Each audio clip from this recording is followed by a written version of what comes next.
I'm really hungry. Can we quickly cook something? We can, but the mud oven that Grandma had is broken and we don't have the time to make a mud oven right now. Then what shall we do? Mummy, how can we cook without an oven? I know the answer. But since coming here was your idea, I want both of you to think hard and see if you can find a solution. I know! We can make our own temporary chulha. But how? I will make a circular wall of rocks to serve as the structure of the oven. Sanya, can you recall the structure of the mud oven? How was it made? I know, semicircular. Do you know why is it made semicircular? I remember it now. Because for anything to burn at a continuous speed, it needs a steady supply of air. That is why a mud oven is made in a semicircular structure. Friends, what do we call the process of burning a fuel with the support of air?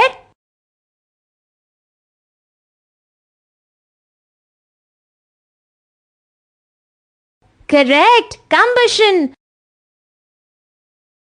Now we need some fuel.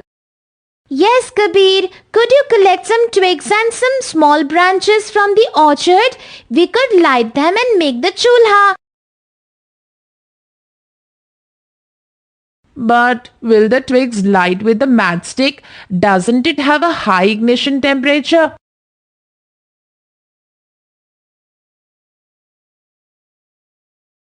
That is a good question. What can we use to lighten them? Friends, can you help us name some fuels that have low ignition temperature than wood? Meaning, they catch fire faster than wood.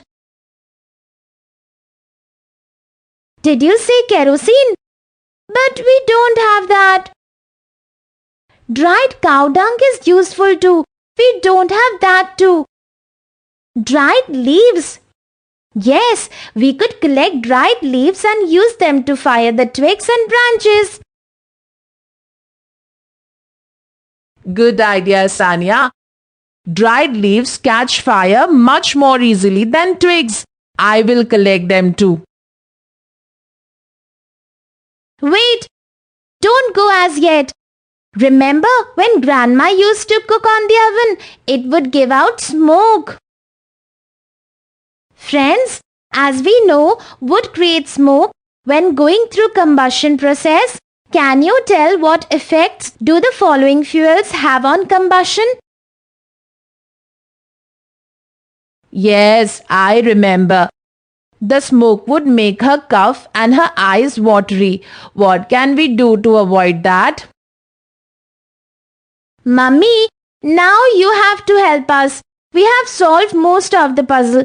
We can't understand how to avoid the smoke while cooking. Please help us. Okay, I will help you, Kabir. Remember during our travel to the village, you were quite surprised to see something? I do remember, Mummy. The tall chimneys. These chimneys were letting out poisonous smoke from the factories into the sky. Exactly. We can make our own chimney like we made our own oven. All we need is a round pipe-like hollow thing. It should be made of iron so that it doesn't catch fire. Friends, you got it right. Since iron has a high ignition temperature, that is why we can safely use it in the chulha without causing any harm. Great idea. Please have a look. We have successfully made a temporary oven. The semicircle wall made of rocks makes the structure of the oven. The twigs and branches acts as fuel. The dry leaves, which easily burn due to low ignition temperature, act as fuel to burn the wood. Then we have added an old iron pipe on one side to act as a chimney that will allow the smoke to go away. Isn't this great? I'm very proud of you both. You have done an excellent job. Looks like you both are learning a lot in your science class. Now let's prepare some delicious khichdi and we will all enjoy a good dinner. We learned in this lesson the process of burning fuel to produce heat or light is called combustion. We use a variety of fuels like kerosene, wood, coal, LPG in our everyday lives. Each of these fuels has a different ignition temperature. Low ignition temperature means that they heat very quickly like LPG. High ignition temperature means they take more heat or help of other fuels to heat like wood. Here we used dry leaves to help the wood burn faster. The combustion process of fuels can cause them to let out smoke, light, smell, and sound as a residue. Some of these can be bad for our health. To save ourselves from the harmful gases, we can make outlets for the gases to be released. In this scenario, we made a chimney to save ourselves from the smoke.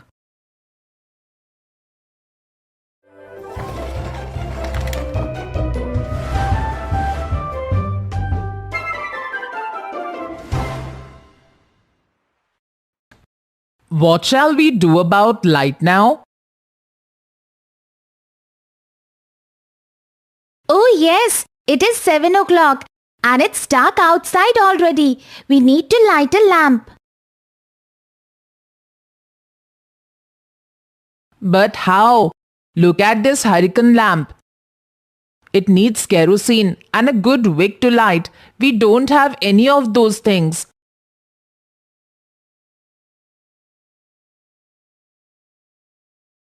That's true. What can we do now? Mummy, do we have candles with us? Yes, I had packed 2 candles in the bag. You can use them. This is great. Though I have a question. It is windy here. Won't the strong wind keep putting out the candle's flame? Isn't it interesting to know that the same air which helps the fire burn steadily can also put fire out when it blows strong and fast? Let us use the glass cover of the hurricane lamp to protect the flame from the wind. Right. That way the candle will last longer than it would have otherwise. We have successfully made out candle lamp. The candle will keep lighting us throughout the night. I still have some questions. More questions? Yes. Like why does the flame of the hurricane lamp last longer than that of an average candle? The amount of kerosene used in the lamp is not a lot.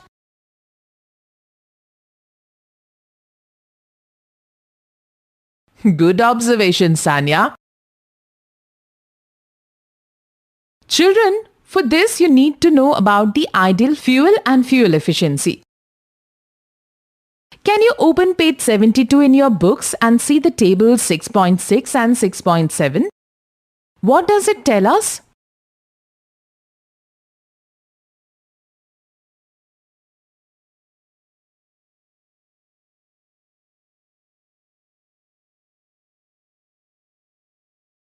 Now you would know that the amount of heat energy produced on complete combustion of 1 kg of fuel is called its calorific value.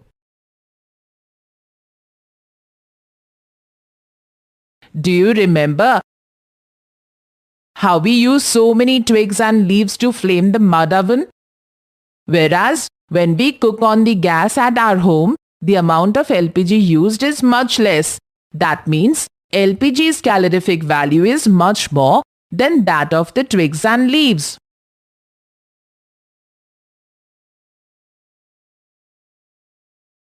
Hydrogen fuel, biogas fuel,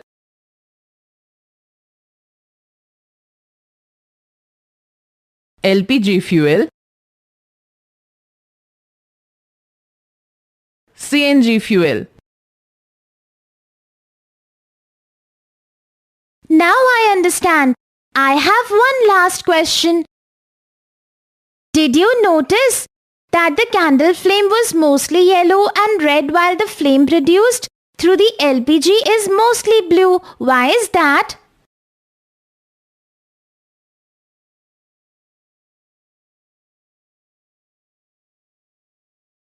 Friends, can you tell Sanya about the many varieties of colors that a flame can have? Yes, you are right. Yellow, orange, red, blue, and many others. Yes, the color of the fuel depends on the kind of fuel being combusted. If the fuel is clean, it will emit less carbon and give a blue-colored flame. I hope you got all your answers. We learned in this lesson that a flame from a fuel source can keep burning only when there is a steady source of air. Each fuel emits different amounts of carbon dioxide during the combustion process. If a fuel gives out blue flame, then it means it emits very less amount of carbon dioxide than a fuel that gives out orange or red flame. Incomplete combustion of fuels can cause them to produce carbon monoxide, causing suffocation and asphyxiation. We should be careful while burning or using fuels.